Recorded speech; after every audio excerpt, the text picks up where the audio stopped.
Semarakkan Ramadan anda tahun ini dengan menyokong projek Fitra Ramadan anjuran Nur Insan. Kempen ini bertujuan untuk terus menghidupkan usaha satu-satunya pendidikan Islam percuma di Singapura. Nur Insan menyediakan pelbagai kursus dan program untuk semua lapisan masyarakat. Program-program ini terus dimanfaatkan oleh lebih 1,000 pelajar setiap minggu. Ayuh, bangkitkan Ramadan anda dengan menghulurkan harta anda untuk anak-anak ini mempelajari ilmu agama dengan sempurna. Anda boleh membantu Nur Insan dengan wakaf ilmu Nur Insan. Antara pakej-pakej yang disediakan ialah wakaf $100 terima cenderahati sejadah karpet, wakaf $300 terima cenderahati Al-Quran berjilid multazam, wakaf $500 terima cenderahati bantal serta lampu Islamik, wakaf $1,000 terima cenderahati tablet Islamik. Tunaikan zakat harta dan fidyah anda bersama kami di Nur Insan melalui bank transfer atau datang ke pejabat kami atau ke booth kami di Geylang Serai dan di Kampung Glam. Anda boleh menyokong Nur Insan secara bulanan dengan pemotongan kad kredit ataupun kad debit anda. Untuk kemudahan anda, kami juga menyediakan perkhidmatan pengambilan derma dari rumah. Sila hubungi kami di talian 69207505 atau WhatsApp kepada kami di 87684688. Untuk keterangan lanjut, sila lungsuri laman web kami www.nurinsan.sg. Terima kasih atas segala sokongan anda. Semoga Allah memberkati dan merahmati anda sekeluarga insya-Allah. Bismillahirrahmanirrahim. Alhamdulillahirabbil alamin. Wassalatu wassalamu ala ashrafil anbiya'i wal mursalin sayyidina Muhammad wa ala alihi wa sahbihi ajma'in. Rabbi shrah li sadri wa yassir li amri wahlul 'uqdatam min lisani yafqahu qawli amma ba'd. Assalamualaikum warahmatullahi taala wabarakatuh. Alhamdulillah, syukur kita pada Allah Subhanahu Wa Taala kerana memberikan kita peluang untuk kita bertemu lagi pada bulan Ramadan pada tahun ini. Dan insya-Allah pada hari ini iaitu episod kelima Tadarus Ramadan yang dianjurkan oleh Nur Insan, saya Ustazah Widadul Wahidah binti Mahamud bakal bersama dengan muslimin muslimat sekalian untuk sama-sama kita melihatkan dengan lebih dalam lagi apa-apa yang berkaitan dengan Al-Quran. Dan pada malam ini insya-Allah sama-sama kita akan membincangkan sedikit tentang mukjizat Al-Quran. Masya-Allah. Di bulan Ramadan ni kalau kita lihat ramai sekali di kalangan kita, bukan sahaja di dalam Singapura, bahkan di seluruh alam kita semua mengejar-ngejar pahala pada bulan Ramadan. Dan di antara amalan yang sering kita lakukan adalah dengan membiasakan diri membaca Al-Quran, bertadabbur, bertadarus, masya-Allah subhanahu wa. Dan alhamdulillah, apabila kita sering bersama dengan Al-Quran ini, ada satu perkara yang sangat istimewa yang kita perlu tahu tentang Al-Quran yang kita baca tiap-tiap hari di dalam solat kita, di dalam bacaan kita. Al-Quran ini kalau kita lihat daripada segi maknanya, iaitu adalah bermaksud apa? Kalamullah. Kalamullah yang mengandungi mukjizat. Dan kalamullah ini iaitu Al-Quran diberikan kepada Nabi Muhammad sallallahu alaihi wasallam dengan perantaraan Jibril alaihi salam. Jadi dari segi makna Al-Quran itu sendiri dah dipanggil sebagai mukjizat. Kalau mungkin kita tertanya-tanya, mukjizat tu apakah maksud mukjizat ni kan? Mukjizat ini adalah suatu keistimewaan, kelebihan yang Allah berikan kepada para rasul dan juga anbiya. Kenapa Allah berikan mukjizat ini? Ia adalah supaya orang-orang yang mendengar dan melihatkan akan apa yang disampaikan oleh para rasul anbiya ini adalah satu perkara yang benar dan yang datang daripada Allah Subhanahu Wa Taala. Pada masa yang sama, ia dapat menguatkan lagi hujah para nabi dan rasul dalam menyampaikan dakwah-dakwah mereka. Seperti mana kita dapat lihat di antara contohnya mukjizat yang Allah berikan kepada nabi dan rasul yang terdahulu. Contohnya lah seperti Nabi Musa alaihissalam. Pernah tak kita dengar cerita tentang Nabi Musa alaihissalam, dia mampu untuk merubah tongkatnya itu menjadi seekor ular. Dan mukjizat yang Allah kurniakan kepada Nabi Musa ketika itu bukanlah sekadar untuk menunjukkan perubahan daripada barang itu menjadi binatang, tetapi sebenarnya ia untuk memberi tahu tentang masyarakat pada zaman ketika itu bahawa mereka ketika itu sebenarnya sangat popular dan sangat suka akan perkara yang berkaitan dengan sihir. Apa-apa yang tentang magic, orang kata sekarang magic kan, magic, sihir, mereka mampu lakukan itu dan mereka ada ahli-ahli dukun mereka, ahli sihir mereka. Dengan kedatangan Nabi Musa alaihissalam, dan Nabi Musa alaihissalam ini mengatasi kebolehan mereka dalam melakukan keajaiban ini, tentulah ia mengejutkan dan membuka mata masyarakat pada ketika itu. Dan diharapkan mudah-mudahan ini menjadi satu yang menjadi jalan hidayah mereka untuk mengagungkan Allah Subhanahu Wa Taala. Contoh yang lain juga seperti Nabi Isa alaihissalam.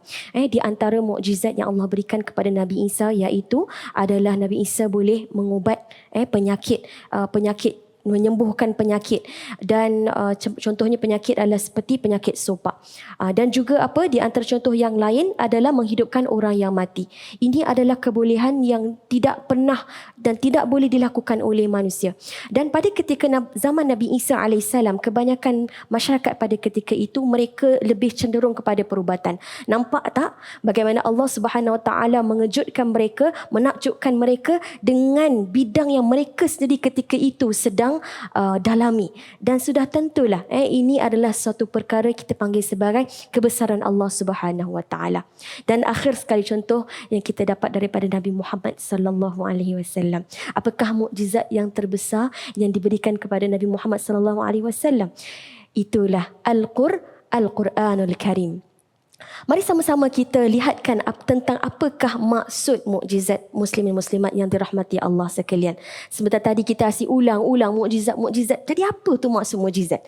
Jadi mukjizat itu bermaksud ialah suatu kejadian yang luar biasa. Luar biasa. Kurniaan Allah Subhanahu Wa Taala kepada siapa? Kepada para nabi dan juga rasul. Untuk apa? Untuk membuktikan kebenaran mereka. Dan ini istilah ini kita boleh nampak, boleh jumpa di dalam Kamus Dewan edisi keempat. Daripada segi istilah, kalau kita rujuk kepada sebuah buku yang sangat lazim kita para pelajar-pelajar bila nak belajar tentang ulumul Quran, satu tajuk buku yang sangat popular itu At-Tibyan fi Ulumil Quran, karangan Syekh Ali As-Sabuni. Beliau mengatakan maksud mukjizat adalah perkara luar biasa. Perkara luar biasa dan tidak mengandungi hukum dan musabab untuk difahami.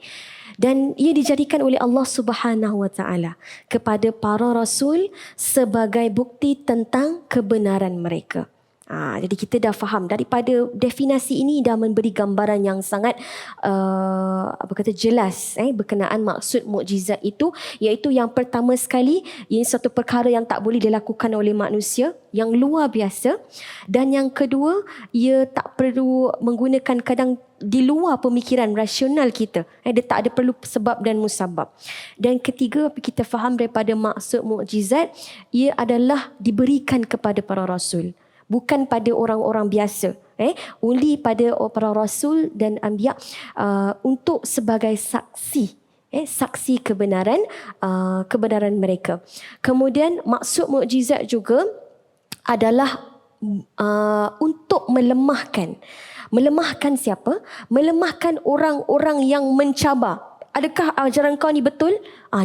Jadi para rasul, Allah Subhanahu Taala kurniakan mereka dengan kurniaan yang sangat istimewa ini, supaya mendiamkan ataupun sekurang-kurangnya membuatkan mereka terkejut dan tak mampu untuk berkata apa-apa tentang kejadian yang luar biasa ini. Jadi inilah dia tentang mukjizat yang kita dapat tahu berkenaan di mana mereka mukjizat-mukjizat ini diberikan, dikurniakan kepada para rasul dan nabi, dan mukjizat yang terbesar diberikan kepada semua para rasul dan nabi adalah Al-Quran, iaitu diberikan kepada Nabi Muhammad sallallahu alaihi wasallam. Buktinya apa? Macam mana kita nak tahu bukti di mana Al-Quran itu adakah benar mukjizat yang besar diberikan pada Rasulullah SAW? Lihat sajalah keberadaan Al-Quran di tangan kita pada hari ini dengan tidak diubah satu perkataan pun, satu baris pun, telah menunjukkan bahawasanya ada yang menjaga setiap kalimah Al-Quran itu, iaitu daripada Allah Subhanahu Wa Taala. Jadi insya-Allah muslimin muslimat yang dirahmati Allah sekalian, kita akan berhenti sebentar dan selepas ini kita akan bersama-sama kembali untuk kita mendengarkan dan melihatkan seterusnya perbincangan tentang apakah aspek-aspek mukjizat yang terdapat di dalam Al-Quran, insya-Allah. Wakaf tidak akan menghabiskan harta anda, tapi ianya akan mengekalkan harta dan menjadikan jalan untuk meraih keredaan Allah dan keampunannya. Kerana nilai manfaatnya tidak hanya dinikmati di dunia saja, tapi juga hingga di akhirat nanti. Anda boleh membantu Nur Insan dengan wakaf ilmu Nur Insan. Antara pakej-pakej yang disediakan ialah wakaf $100, terima cendera hati sejadah karpet. Wakaf $300, terima cendera hati Al-Quran berjilid multazam. Wakaf $500, terima cendera hati bantal serta lampu Islamik. Wakaf $1,000, terima cendera hati tablet Islamik. Nur Insan menerima wakaf anda melalui bank transfer atau datang ke pejabat kami atau ke booth kami di Gilang Serai dan di Kampung Glam.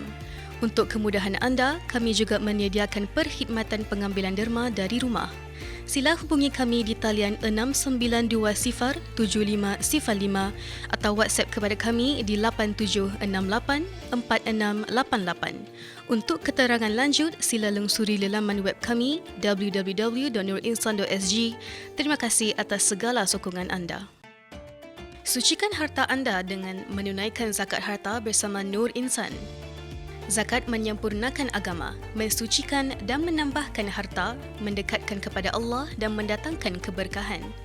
Tunaikan zakat harta dan fidyah anda bersama kami di Nur Insan melalui bank transfer atau datang ke pejabat kami atau ke booth kami di Gilang Serai dan di Kampung Glam. Untuk kemudahan anda, kami juga menyediakan perkhidmatan pengambilan derma dari rumah.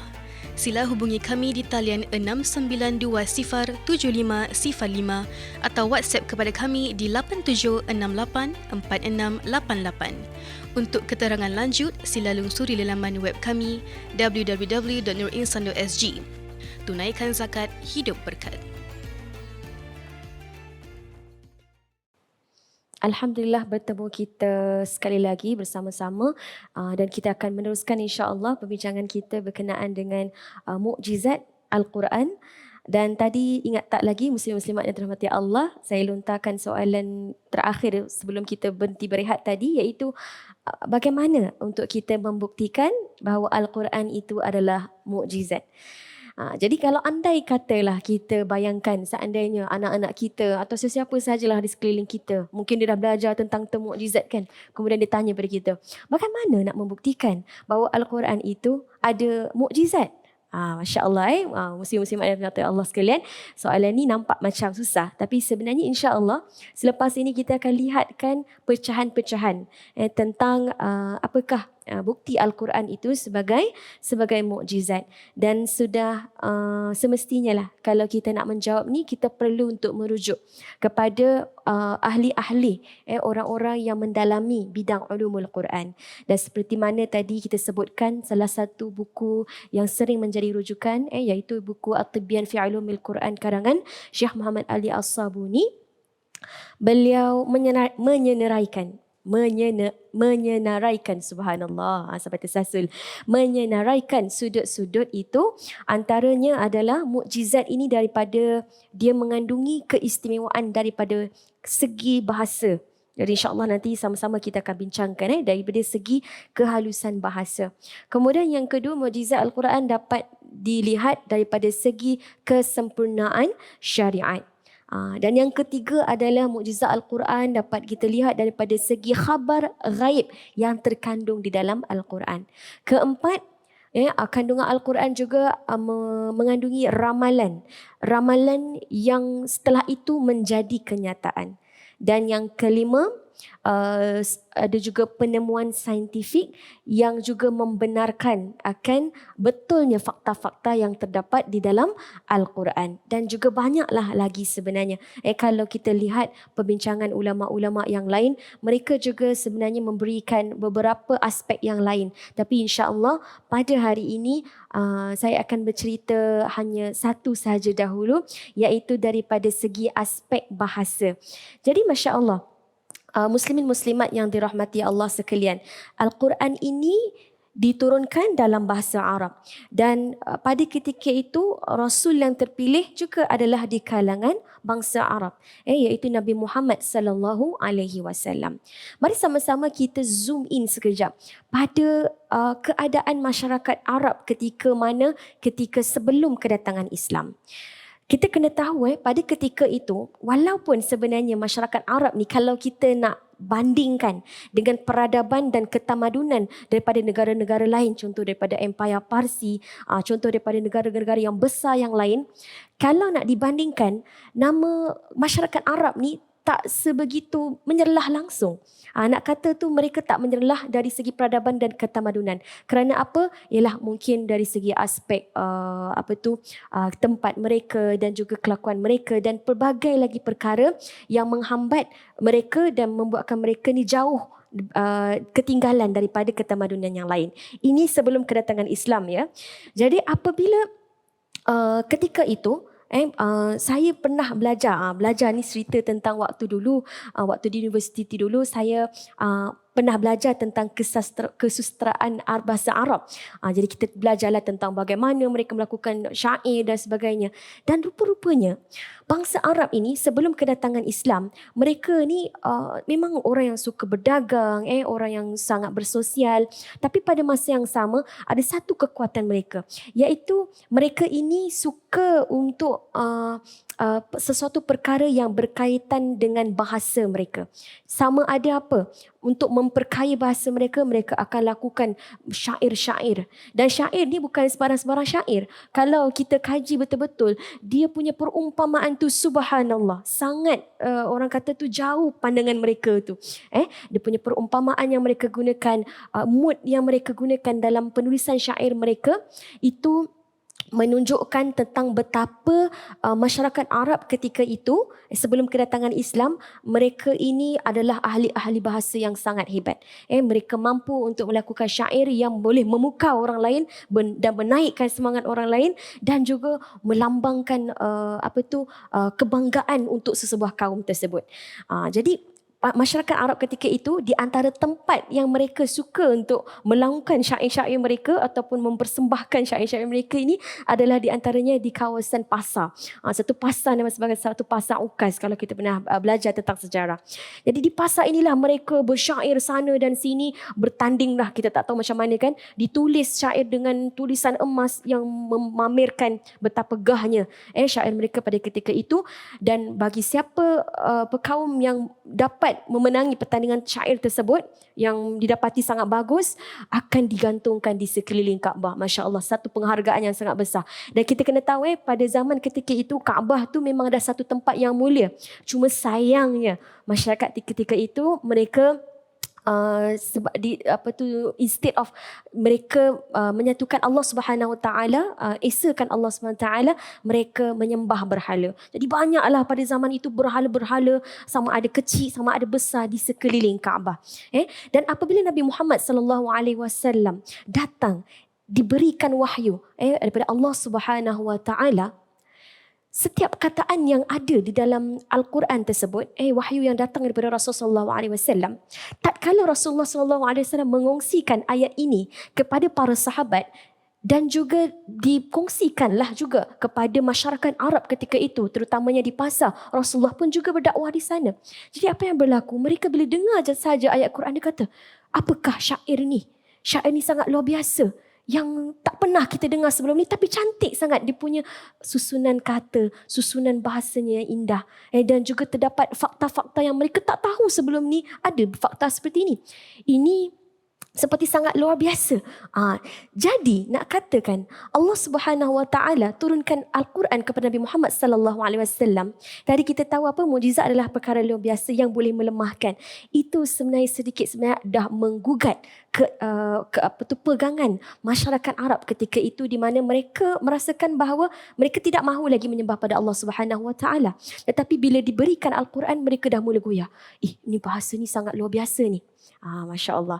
Tetapi kita faham muslim-muslimat yang dirahmati Allah sekalian, tak semua kaum masyarakat Arab pada Quraisy ketika itu yang ingin mengikuti Nabi Muhammad sallallahu alaihi wasallam. Mereka masih berdegil, masih lagi macam orang kata in denial lah, tak nak mempercayai Rasulullah sallallahu alaihi wasallam walaupun betapa cantiknya bahasa uslub Al-Quran. Ini yang kita nak kata tentang Al-Quran dari segi mukjizatnya, bahasanya tu yang mampu melemahkan.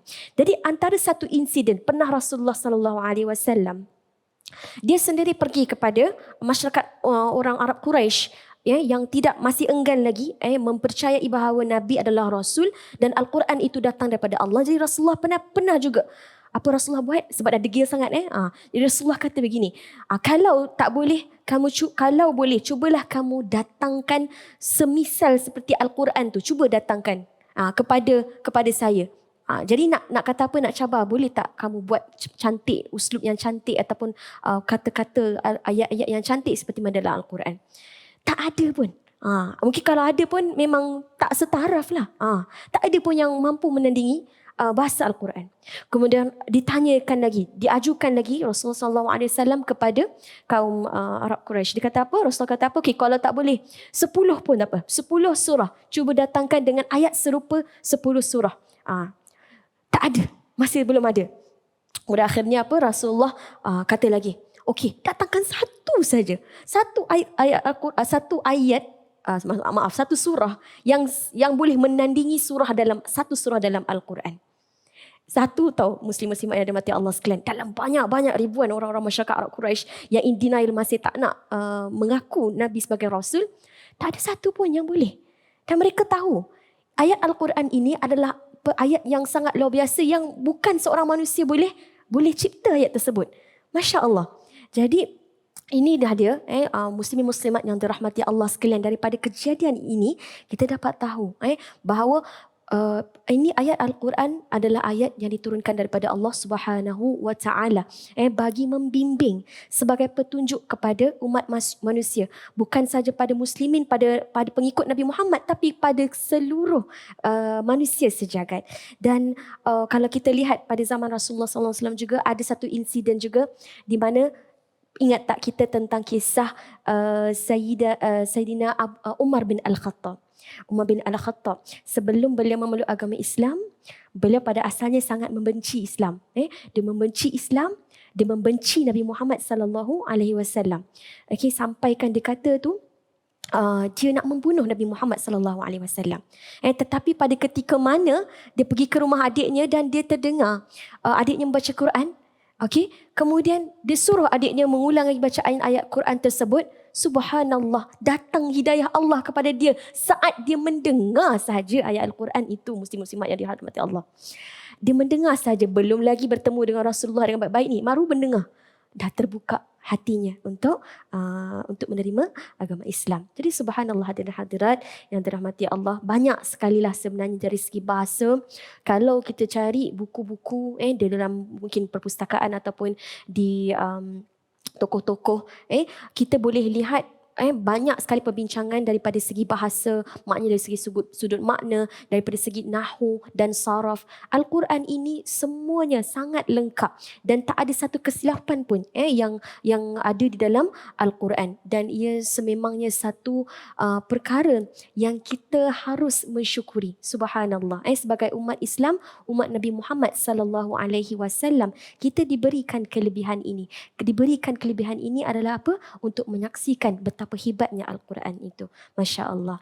InsyaAllah kita akan berhenti sebentar dan selepas ini kita akan sama-sama menjawab beberapa soalan-soalan yang dikemukakan oleh para penonton. InsyaAllah kita bertemu lagi selepas ini. Setiap tahun, Nur Insan membantu lebih dari 300 keluarga yang memerlukan. Fidya anda dapat membantu mereka untuk menjalani kehidupan seharian. Tunaikan kewajipan anda bersama Nur Insan. Tunaikan zakat harta dan fidya anda bersama kami di Nur Insan melalui bank transfer atau datang ke pejabat kami atau ke booth kami di Geylang Serai dan di Kampung Glam. Untuk kemudahan anda, kami juga menyediakan perkhidmatan pengambilan derma dari rumah. Sila hubungi kami di talian 69207505 atau WhatsApp kepada kami di 87684688. Untuk keterangan lanjut, sila lungsuri laman web kami www.nurinsan.sg. Nur Insan menyediakan pendidikan Islam percuma pada lebih 1,000 pelajar setiap minggu. Bermula dari kelas madrasah hujung minggu untuk kanak-kanak hingga ke kelas fardu ain untuk dewasa. Anda boleh membantu kami teruskan usaha ini dengan mendaftar sebagai penderma bulanan. Sumbangan bulanan anda membantu kami mengembangkan usaha ini. Ayuh, sertai Nur Insan dalam meneruskan usaha ini. Layari www.nurinsan.sg untuk mendaftar. Alhamdulillah, bertemu kita sekali lagi di dalam segmen Q&A, soal dan jawab pada episod ini, dan Alhamdulillah setelah kita melihatkan akan soalan-soalan yang diajukan daripada muslimin muslimat yang dirahmati Allah, saya daripada mewakililah pihak penganjur ingin mengucapkan ribuan terima kasih. Dan soalannya berbunyi, adakah Quran itu makhluk?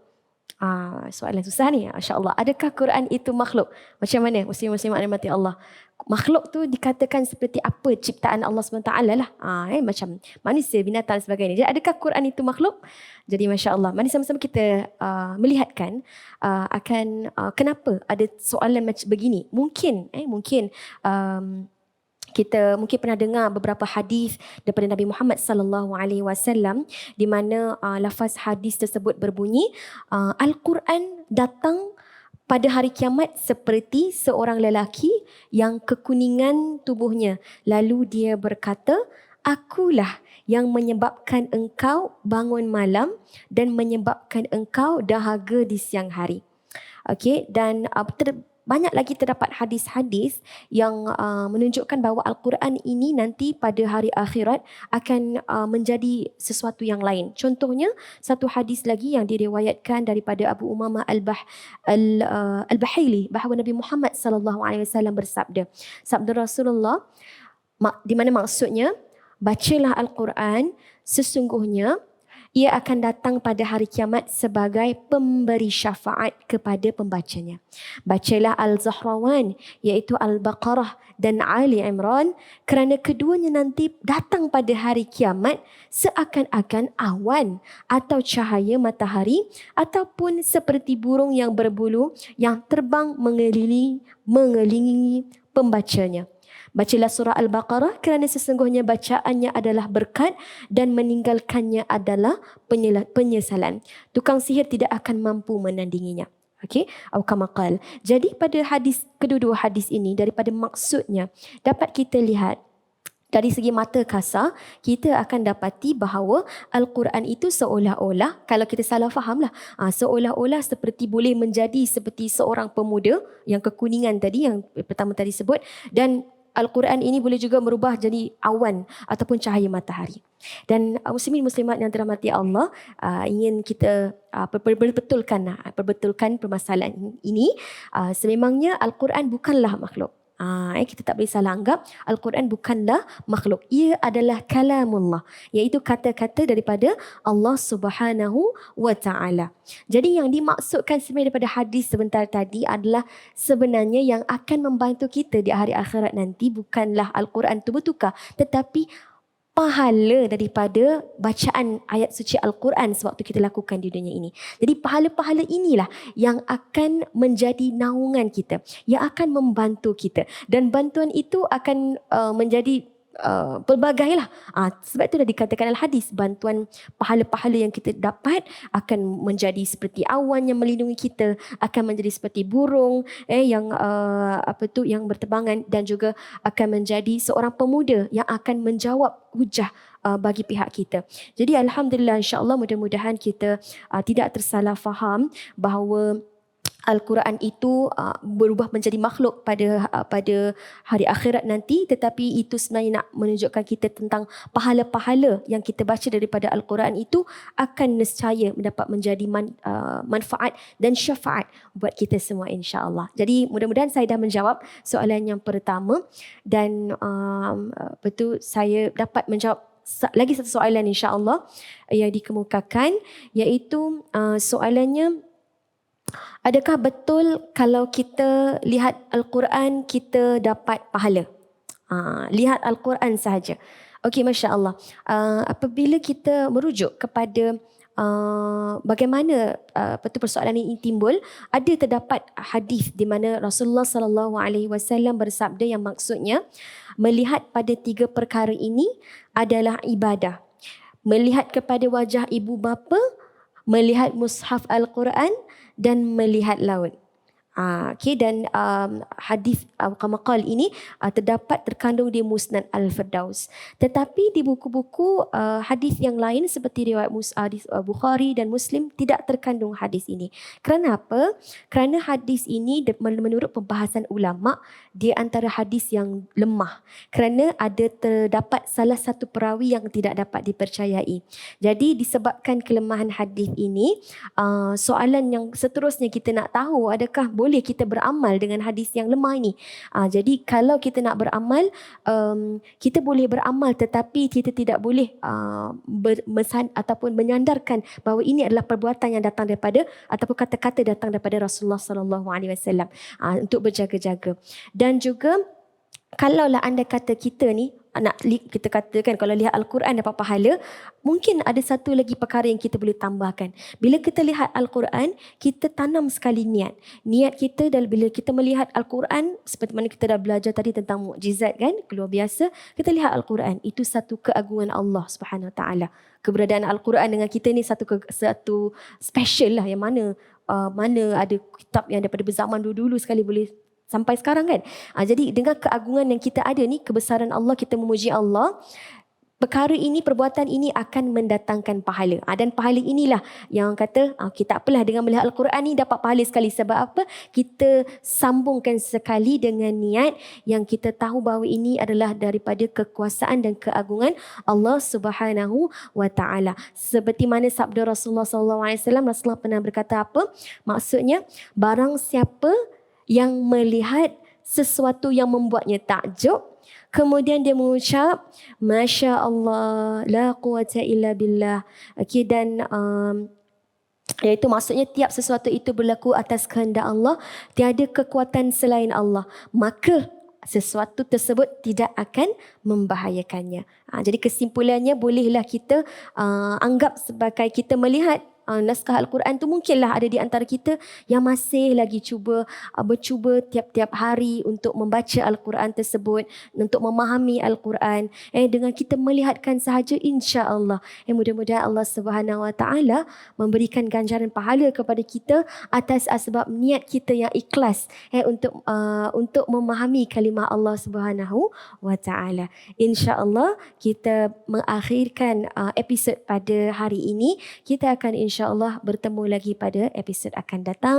Sekian daripada saya. Wassalamualaikum warahmatullahi wabarakatuh. Semarakkan Ramadan anda tahun ini dengan menyokong projek Fitra Ramadan Anjuran Nur Insan. Kempen ini bertujuan untuk terus menghidupkan usaha satu-satunya pendidikan Islam percuma di Singapura. Nur Insan menyediakan pelbagai kursus dan program untuk semua lapisan masyarakat. Program-program ini terus dimanfaatkan oleh lebih 1,000 pelajar setiap minggu. Ayuh, bangkitkan Ramadan anda dengan menghulurkan harta anda untuk anak-anak ini mempelajari ilmu agama dengan sempurna. Anda boleh membantu Nur Insan dengan wakaf ilmu Nur Insan. Antara pakej-pakej yang disediakan ialah wakaf $100 terima cenderahati sejadah karpet, wakaf $300 terima cenderahati Al-Quran berjilid multazam, wakaf $500 terima cenderahati bantal serta lampu Islamik, wakaf $1,000 terima cenderahati tablet Islamik. Tunaikan zakat harta dan fidyah anda bersama kami di Nur Insan melalui bank transfer atau datang ke pejabat kami atau ke booth kami di Geylang Serai dan di Kampung Glam. Anda boleh menyokong Nur Insan secara bulanan dengan pemotongan kad kredit ataupun kad debit anda. Untuk kemudahan anda, kami juga menyediakan perkhidmatan pengambilan derma dari rumah. Sila hubungi kami di talian 69207505 atau WhatsApp kepada kami di 87684688. Untuk keterangan lanjut, sila lungsuri laman web kami www.nurinsan.sg. Terima kasih atas segala sokongan anda. Semoga Allah memberkati dan merahmati anda sekeluarga insya-Allah.